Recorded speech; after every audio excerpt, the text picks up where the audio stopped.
અને પહેલો શેર બહાર પાડો।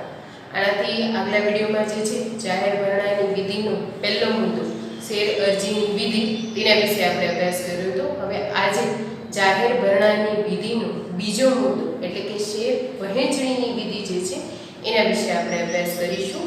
તો જોઈ લઈએ સૌથી પહેલા તો જે શેર વહેંચણીની વિધિ જે છે એનો અભ્યાસ કરવાથી પહેલા આપણે શેર વહેંચણીનો અર્થ શું છે એના વિશે માહિતી મેળવી લઈએ। તો શેર વહેંચણી એ શું છે? જ્યારે જાહેર કંપનીએ વિજ્ઞાપન પત્ર બહાર પાડ્યો છે અને જાહેર જનતાને શેર ખરીદવા માટે આમંત્રણ આપ્યું છે, એ આમંત્રણના અનુસંધાનમાં જ્યારે જાહેર જનતા તરફથી જાહેર કંપનીને અરજીઓ મળે છે શેર ખરીદવા માટે, તો એ અરજીઓને આધારે જાહેર જનતાને જે શેર ફાળવવામાં આવે છે કે વહેંચવામાં આવે છે તેને આપણે કહીશું શેર વહેંચણી।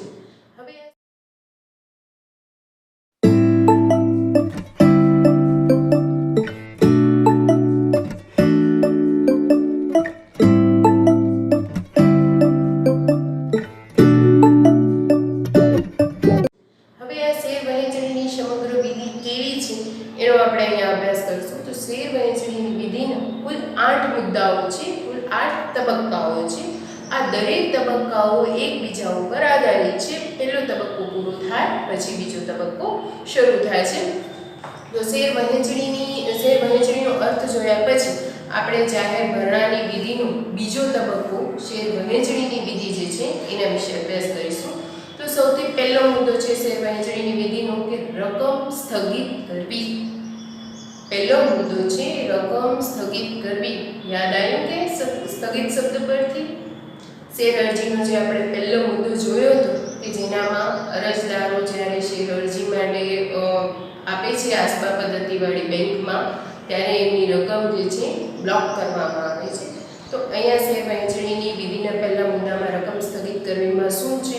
તો જે અરજીઓ આવી છે આસબા માટે મંજૂર થયેલી બેંકની શાખાઓમાંથી અરજદારોએ અરજીઓ કરી છે, એ બધી જ અરજીઓ મેળવીને ભરણાની બેંક શું કરશે? એ બધાની રકમ જે છે એ સ્થગિત કરશે, બ્લોક કરશે એમના અકાઉન્ટમાં। કઈ પદ્ધતિ હેઠળ?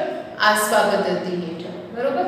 હવે એ બ્લોક થયેલી રકમ જે છે એવી અરજીઓ આ ભરણાની બેંક જે છે એ કોને આપશે? તો સિન્ડિકેટ મેમ્બરને આપશે। સિન્ડિકેટ મેમ્બર કોણ છે? માન્ય શેર બજારનો અધિકૃત વ્યક્તિ છે, એને આપવામાં આવશે। તો પહેલા મુદ્દામાં શું છે કે ભરણાની બેંક અરજદારો પાસેથી આવેલી અરજીઓને આધારે એમના ખાતામાંથી જે શેર અરજીની રકમ છે એ બ્લોક કરશે અને આવી સ્થગિત થયેલી કે બ્લોક થયેલી રકમ જે છે એ સિન્ડિકેટ મેમ્બરને આપશે। આસબા પદ્ધતિ હેઠળ બ્લોક થયેલી જે રકમ છે એ સિન્ડિકેટ એવી અરજીઓ જે છે એ કોને આપશે? Syndicate member. એના પછીનો વહેંચણીની વિધિનો બીજો મુદ્દો છે અરજીની વિગતો મેળવવી। આસબા હેઠળ મંજૂર થયેલી બેંકની શાખાએ પોતાનું કાર્ય કરી દીધું। શું કરી દીધું? સ્થગિત કરેલી રકમ, બ્લોક કરેલી રકમની માહિતી આપી દીધી અને એ બધી જ અરજી કે જેની રકમ બ્લોક થઈ છે એ સિન્ડિકેટ મેમ્બરને આપી દીધી। બીજો તબક્કો, સિન્ડિકેટ મેમ્બર શું કરશે? તો જે પણ અરજીઓ આવી છે એની વિગતો મેળવશે। કઈ કઈ વિગતો મેળવશે? તો અરજદારનું નામ, રોકાણકારનો વર્ગ, રોકાણકારોના કેટલા વર્ગ છે? 4 વર્ગ છે। છૂટક રોકાણકારો, બિન સંસ્થાકીય ઊંચી નેટવર્થ ધરાવતા રોકાણકારો, સંસ્થાકીય રોકાણકારો અને કર્મચારીઓ પૈકીના કામદારો। આ 4 પ્રકારના વર્ગોમાંથી કયા વર્ગની કઈ અરજી છે એની વિગત મેળવશે। એના પછી અરજી કરેલ શેરની સંખ્યા, અરજદારે કેટલા શેર માટે અરજી કરી છે એની સંખ્યા અંગેની વિગત પણ સિન્ડિકેટ મેમ્બર મેળવશે। ત્યારબાદ શેરની કિંમત, કયા શેરની શેરની કિંમત જે છે એ કેટલી છે એની વિગત મેળવશે।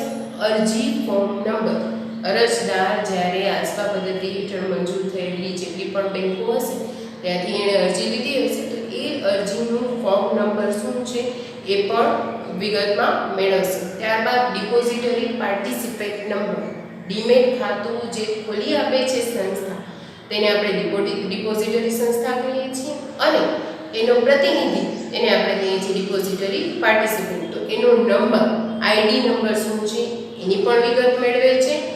એનું અરજદારનું ડીમેટ ખાતા નંબર શું છે. આનાથી આગલા મુદ્દામાં મેં તમને જણાવ્યું હતું કે જાહેર કંપની જે છે એ શેર જ્યારે ફાળવાઈ જશે ત્યારે સીધા ક્યાં જમા કરશે? અરજદારના ડીમેટ ખાતામાં. તો આવું ડીમેટ ખાતું જે છે એના નંબર છે એની પણ વિગત મેળવશે. ભરેલ રકમ, જેટલા શેર માટે અરજી કરી છે એની જે રકમ થતી હોય એટલી જ રકમ ભરી છે કે નહીં, એનાથી વધુ ઓછી છે કે નહીં, એવી ભરેલી રકમ જે છે એની માહિતી પણ મેળવશે. હવે આ બધી જ માહિતીઓ મેળવીને શું કરશે સિન્ડિકેટ મેમ્બર? તો જે શેર બજારની ઇલેક્ટ્રોનિક બિડિંગ સિસ્ટમ છે એનામાં કરશે. હવે ઇલેક્ટ્રોનિક બિડિંગ સિસ્ટમ શું છે? તો જે છૂટક રોકાણકારો છે એના સિવાય જે વધુ સંખ્યામાં શેર લેનાર રોકાણકારો છે ને એના માટે કંપની શું કરશે? ઘણી વખત શેરની કિંમત નક્કી નથી કરી દેતી, પણ એ ન્યૂનતમ અને મહત્તમ કિંમત નક્કી કરી દે છે. જાહેર કંપની શું કરે છે? ફરીથી સમજી લો, ઇલેક્ટ્રોનિક બિડિંગ સિસ્ટમ શું છે? તો ઘણીવાર જાહેર કંપની શેરની કિંમત નક્કી નથી કરતી, પણ શેરની મહત્તમ અને ન્યૂનતમ કિંમત જણાવી દે છે. ઉદાહરણ જોઈ લઈએ તો રિલાયન્સ કંપની શેર બહાર પાડ્યા છે, એણે પોતાના શેરની ન્યૂનતમ કિંમત 10 રૂપિયા, મહત્તમ કિંમત 15 રૂપિયા. એની વચ્ચે તમે બોલી લગાવો, એટલે કે બીડ લગાવો કે તમે કયા ભાવે શેર ખરીદવા માંગો છો. એટલે અરજદાર 10 રૂપિયાથી ઓછી નહીં અને 15 રૂપિયાથી વધુ નહીં, એટલી જે છે કિંમતની બોલી લગાવવાની કે મને આટલા શેર આ ભાવે ખરીદવા છે. જે અરજદારે સૌથી વધુ બોલી લગાવી હોય કંપની જે છે એને શેર ફાળવે છે. તો સિન્ડિકેટ મેમ્બર આ વિગત એકત્ર કરે છે અને ઇલેક્ટ્રોનિક જે બિડિંગ સિસ્ટમ છે એનામાં ભરે છે, જેથી કરીને જ્યારે ફાળવણી થાય ત્યારે આધાર લઈ શકે કે કયા વર્ગને કેવી રીતે કઈ બીડ લગાવી છે તો કયા શેર ફાળવવા. તો આ સમગ્ર ઇલેક્ટ્રોનિક બિડિંગ સિસ્ટમ જે છે એનામાં બધી જ માહિતીઓ ભરે છે. તો હવે જ્યારે વહેંચણીની વિધિનો ત્રીજો મુદ્દો, પહેલો રકમ બ્લોક થઈ ગઈ, અરજીઓ આપી દીધી સિન્ડિકેટ મેમ્બરને. સિન્ડિકેટ મેમ્બરે બધી જ વિગતો ભેગી કરી લીધી. હવે પછીનો ત્રીજો મુદ્દો છે અરજીની વિગતો મોકલવી. સિન્ડિકેટ મેમ્બરે બધી જ વિગતો ભેગી કરી લીધી, એનું કાર્ય પૂરું થયું. હવે આ બધી જ અરજીઓની વિગતો કોને આપશે? માન્ય શેર બજારને આપશે. અને જે ભરણાના રજિસ્ટ્રાર છે કે જેનો હવે પછી કાર્ય શરૂ થાય છે એને આ વિગતો પણ આપશે અને આ બધી અરજીઓ પણ આપી દેશે. એટલે ચોથા મુદ્દામાં શું છે? તો સિન્ડિકેટ મેમ્બર જે છે એ અરજીની વિગતો મોકલશે. કોને? માન્ય શેર બજારને અને ભરણાના રજિસ્ટ્રારને વિગતો તો મોકલશે, સાથે સાથે અરજીઓ પણ મોકલશે. એના પછીનો ચોથો મુદ્દો જે છે આપણો એ છે અરજીઓનું વર્ગીકરણ. આવેલી અરજીઓનું વર્ગીકરણ જે છે તો એ જોઈએ. અરજીઓની રકમ બ્લોક થઈ, અરજી સિન્ડિકેટ મેમ્બર પાસે ગઈ, એણે બધી વિગતો મેળવી લીધી. ત્રીજા મુદ્દામાં એણે બધી અરજીઓ અને વિગતો ક્યાં આપી દીધી? ભરણાના રજિસ્ટરને આપી દીધી. હવે ભરણાના રજિસ્ટર શું કરે છે? આ બધી જ આવેલી અરજીઓનું વર્ગીકરણ કરશે. આવેલી અરજીઓનું વર્ગીકરણ કરશે કે જે યોગ્ય અરજીઓ હશે એને મંજૂર કરશે. એનો આધાર અને એના જે આપણા વર્ગો નક્કી કર્યા હતા, કેટલા વર્ગ? 4 વર્ગ: છૂટક રોકાણકાર, બિન સંસ્થાકીય ઊંચી નેટવર્થ ધરાવતા રોકાણકાર, સંસ્થાકીય રોકાણકાર અને કંપનીના કર્મચારીઓ પૈકીના અરજદારો. આ ચારેય રોકાણકારોને જે છે કયા વર્ગની કેટલી અરજીઓ આવી છે એનો એક પત્રક તૈયાર કરશે. બરાબર? જે અરજીઓ મળી છે એનું રોકાણકારોના વર્ગીકરણ કરીને એના આધારે એક પત્રક તૈયાર કરશે કે જેનો ઉપયોગ તે પછી ફાળવણી કરવા માટે કરશે. એટલે આવેલી અરજીઓને વિભાગીકરણ કરવામાં આવશે કે જેથી ફાળવણીમાં એમને સરળતા રહે. અહીંયા ચોથો મુદ્દો પૂરો થાય છે. હવે શેર વહેંચણી વિધિનો પાંચમો તબક્કો શરૂ થાય છે, જે છે ફાળવણીનો આધાર નક્કી કરવો. કેવી રીતે ફાળવણી થશે? તો આ ફાળવણીનો આધાર નક્કી કરવા મહત્વના વ્યક્તિઓ જે છે એ સાથે મળીને જે પત્રક બનાવ્યું છે એના આધારે નક્કી કરશે કે કયા અરજદારને કેવી રીતે આપવા. ફાળવણીનો આધાર કોણ કોણ નક્કી કરશે? તો ભરણા registrar, lead manager, company secretary, syndicate member અને સંચાલક મંડળ. આ બધા જ વ્યક્તિઓ સાથે મળીને કયા વર્ગને જે છે કેવી રીતે શેર ફાળવવા એનો આધાર નક્કી કરશે. બરાબર. ત્યારબાદનો છઠ્ઠો તબક્કો છે શેરની ફાળવણી. આધાર નક્કી થઈ ગયો. હવે દરેક વર્ગને જે છે શેરની ફાળવણી કરવામાં આવે છે કે કેવી રીતે શેર ફાળવે. આપણે જોયું કે શેરની ફાળવણી શેના માટે કરવી પડે છે? જ્યારે આવેલી અરજીઓ હોય એ એના નક્કી કરેલા પ્રમાણ કરતાં વધુ હોય ત્યારે પ્રમાણસરની ફાળવણી કરે છે.